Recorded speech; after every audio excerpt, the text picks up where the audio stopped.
Barakatah Yahweh, Barakatah Yahweh Shai, Bahasham, Barakahak Wadash, Barakatum.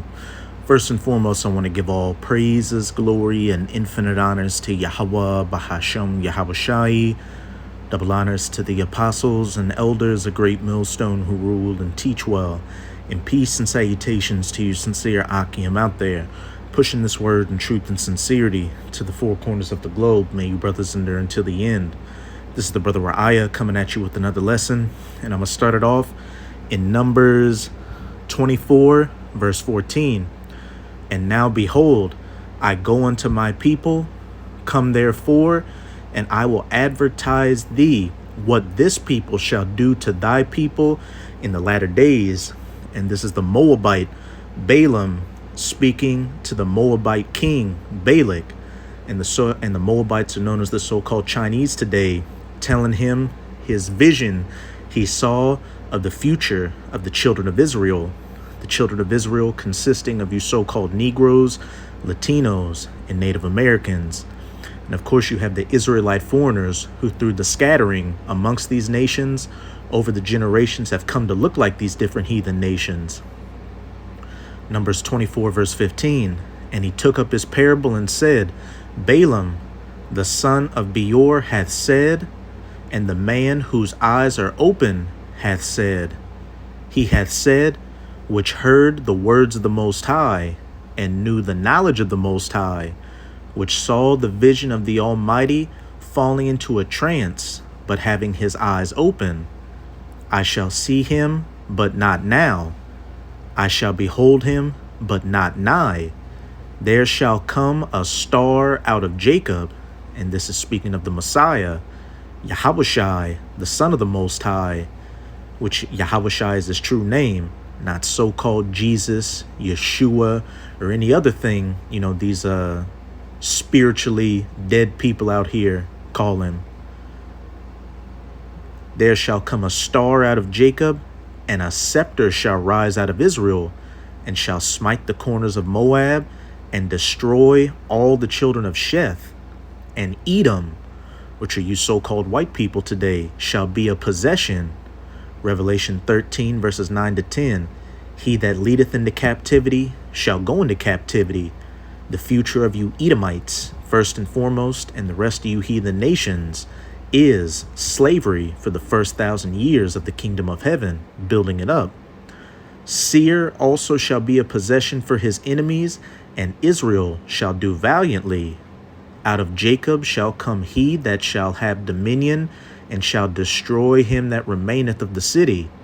Now here's the main point I wanted to get to. And when he looked on Amalek, he took up his parable and said, Amalek was the first of the nations, but his latter end shall be that he perish forever. Now let's see who Amalek is according to the scriptures. This is 1 Chronicles chapter 1. I'm going to read verses 34 to 36. And Abraham begat Isaac, the sons of Isaac, Esau and Israel.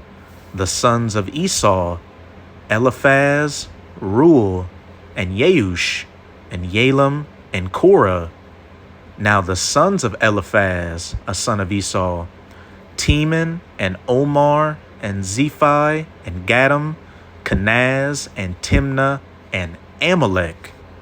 So Amalek is a son of Esau, or a grandson of Esau, out of a concubine at that. And as it said, Amalek was the first of the nations. So if you're the first of the nations, that means you're at the top of everything, every major industry out here. And if you're being honest with yourself, when you look at the top of banking, the top of industry, the top of, lawyers, doctors, judges, and, Hollywood, who is known for running and, being in the highest positions of these different organizations, the so-called JOO. So through process of elimination, what does that say about the so-called JOOs? That they are not the children of the Most High, but that they are the Amalekites of the nation of Esau, Edom. Which brings me to this article on the JerusalemPost.com. Do The JOOs control the U.S. government opinion. And hey, according to scripture, we know it's not an opinion, it's a fact. Amalek is the first of the nations, and in a lot of high positions in the government, you've got Amalekites. And just do a Google search of, the last couple of presidents, or, any president of the 20th century. Just put in such and such president with a RABBI, and you'll see that there are pictures of that president surrounded by the JOOs. That's because, these people in the U.S. government get their marching orders from the JOOs. Think about, what's it called? AIPAC, the American Israeli, and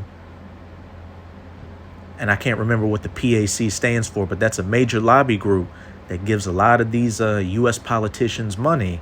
And we know that DJ Donald Trump is best friends with Bibi Makowski, Bibi Netanyahu. So again, Amalek is the first of the nations right now. But as it said at the latter part of that Numbers 24, but his end shall be that he perish forever. And that's the fate for not just Amalek, but the entire nation of you Edomites after that first 1,000 years of the kingdom of heaven. These other heathen nations will be allowed to go back to their lands. But as for you Edomites, every single one of you will be rounded up and permanently culled from this planet with fire, that Basra bonfire. Read Obadiah chapter 1, verse 18. But let's get into a little bit of this article. And, they got that saying, if you want to know who rules over you, just know who you can't criticize. And, this quote is going to come up again, but I'll just let you read it. Because, you've got some parties out there, such as Vocab Malone, who, if we were to bring up a talking point like this, he would say, look, I told you they were a Muslim group. They're anti-Sims, etc., etc. So I'll give you a couple of seconds to read that quote. According to some commentators, this is indeed true. Many people believe it, but will not publicly mention this opinion of theirs. Here are some who unequivocally articulate this viewpoint. For example, states Andrew Anglin, of the 26 cabinet positions listed on whitehouse.gov, 9 of them are held by Jays. This is 35% of the cabinet. Jays are 2% of the U.S. population, so they are overrepresented in this government by 17%, according to Al Jazeera. The J lobby in the U.S. managed to infiltrate all aspects of government, thus formulating U.S. policy directly. Ramzi Baroud mentioned the following. The Zionists managed to largely silence all debate on the Jays in the U.S., and despite stubborn attempts to break the Jays' stronghold on Zionist control over the Palestine and Middle East narrative in the U.S. media, government society as a whole, Jays continue to maintain the upper hand as it has for decades. So with the author of this article, they're trying to convey the point that this is a seaspiracy theory, and just because Jays are in very high positions and account for a lot of those positions, it's just a coincidence. But later on in this article, the author is going to contradict themselves. It reminds me of a quote from the movie V for Vendetta. There are no coincidences. They're just the illusion of coincidences. Opined Minister LF, who's the leader of the NOI, the Jays have control over those agencies of government. When you want something in this world, the Jays holds the door. Hey, you want to get into Hollywood? You want to get into the music industry? Who are these high producers that you got to go onto the casting couch for? Remember that whole situation with Harvey Weinstein? And in the view of James Petras, Obama's nomination of Merrick Garland to the Supreme Court marks a continuation and deepening of the lopsided ethno-religious representation in the U.S. judicial system. If Garland is appointed, J justices will comprise 45% of the Supreme Court, even though they represent less than 2% of the overall population. Obadiah chapter 1, verse 2. Behold, I have made thee small amongst the heathen. Thou art greatly despised. And, that can go into Esau's reputation globally amongst these different nations diminishing, which we're seeing. And that can also go into your population numbers. You are actually the global minority. And within that, these Amalekites are a super majority. But Amalek is the first of the nations, so they're at the head of a lot of industries out here, holding an inordinate amount of power. Do the Jays control Hollywood? That should be rhetorical. Well, control may be too strong a word. Now listen closely. This is where the author of this article contradicts themselves. But great influence cannot be denied. And if you've got great influence over anything, you control the goddamn thing. At least insofar as disproportionate numbers of us have taken on high-profile roles in that industry. Ditto are also for academia, banking, journalism, jewelry, and much more. Amalek being the first of the nations. But when we go into biblical prophecy, what were the children of Israel supposed to be going through, since we're under the curses, and if we're the people of the book, we should be fitting the prophecies of the book, right? Well, this is Revelation chapter 2, verse 9. I know thy works and tribulation and poverty. So the true children of Israel would be in a state of poverty and tribulation. And as it says in Deuteronomy 28, being the tail while these other nations were the head, being amongst these nations without any ease, us not lending unto nations, but being subject to lenders, which who's at the head of these banking industries that you got to go to loans for? Exactly. Building houses that others would inhabit, betrothing a wife that others would lay with, losing our children, etc., etc. So-called Negroes, Latinos, and Native Americans.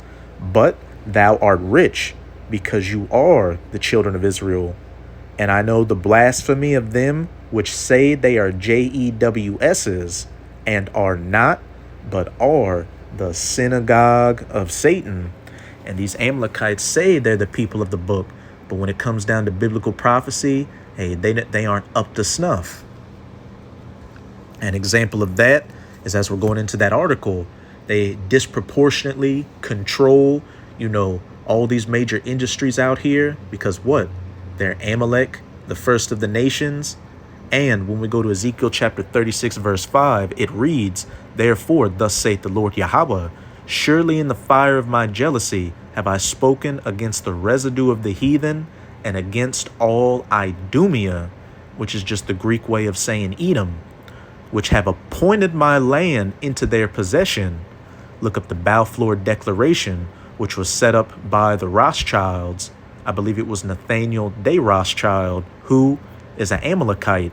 And we know that the Rothschilds are the major banking family out here. Again, Amalek being the first of the nations. And then after World War II, it was further cemented by UN treaties and the ISRAELIS Declaration of Independence. And immediately you had the Arab-Israeli War, you had the 6 Days War, and we're constantly having wars unto this day. And World War III hasn't happened yet. And when you read in Micah chapter 4, verses 1-3, it says that when the true people of the book would be back in the land, these nations wouldn't learn war or make weapons anymore. And also, it would be Yahweh Bahashem Yahawashi bringing the children of Israel back into the land, not it being appointed by man's hands.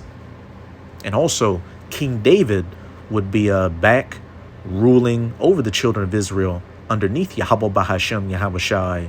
And do we see King David over there? And the David's slingshot anti-missile defense system doesn't count. But again, therefore, thus saith the Lord Yahweh, surely in the fire of my jealousy have I spoken against the residue of the heathen, and against all Idumea, which have appointed my land into their possession, with the joy of all their heart, with despiteful minds, to cast it out for a prey. Now I'm going to jump down to the last paragraph. It cannot be denied that of all U.S. foreign aid, apologies to Peter Bauer, the Jays account for the single largest grant of any country on the planet, $3.3 billion annually. And you Jays are the biggest, welfare recipients out here. You try to put that face on, Israel, the so-called, the stereotype with the so-called black woman with the 7 kids, all by different baby daddies. But you Jays receive most funding and welfare from the U.S. And, children, grandchildren of those of HOLOCAUST survivors, which had nothing to do with that incident, still receive taxpayer money for what their grandparents went through, in quotes. That's the key point. But that is a point in favor of this hypothesis. On the other hand, when you add up all the government-to-government transfers of funds and material given by America to the enemies of the Jays, the total is far larger, $7.6 billion. This surely counts as a very strong point against it, which it doesn't, because that's 7.6 added together, so it could be a little here, a little there to make that sum. But just as a lump sum, you Jays get $3.3 billion off the rip, and that's just the official numbers. And with a lot of these different so-called enemies of the Jays, a lot of them are CIA and Mossad assets being set up by NGOs to do the bidding of the U.S. and the Jays. Look up something called the Oded Yinon Plan, or look at what General Wesley Clark said around 2002. We're going to overthrow 7 countries in 5 years, ending with Iran. And all those nations had what? Animosity with the Jays, and were a roadblock towards them having hegemony in the so-called Middle East, really Western Asia. And when you, I'll just say this, Israeli Secret Intelligence Service, put those first letters together and see, what acronym they spell out. But regardless, Amalek is the first of the nations, and this article tried to counterpoint it, but it just further, illustrated the accuracy of the scriptures. But remember, it said Amalek was the first of the nations, but his latter end shall be that he perish forever. I'm going to close it out with Exodus 17, verse 14. And Yahweh said unto Moses, write this for a memorial in a book. And when the children of Israel came out of Egypt, the first nation to come against them and make war were the Amalekites.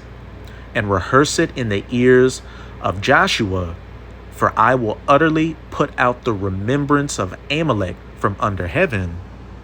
And I'll get it. Let's go to verse 16. For he said, because Yahweh has sworn that Yahweh will have war with Amalek from generation to generation. Hence, while you look at the history of these Jays, you've had these pogroms where people got sick of them, being in positions of power and using usury against them, and, kicked them out of their nations.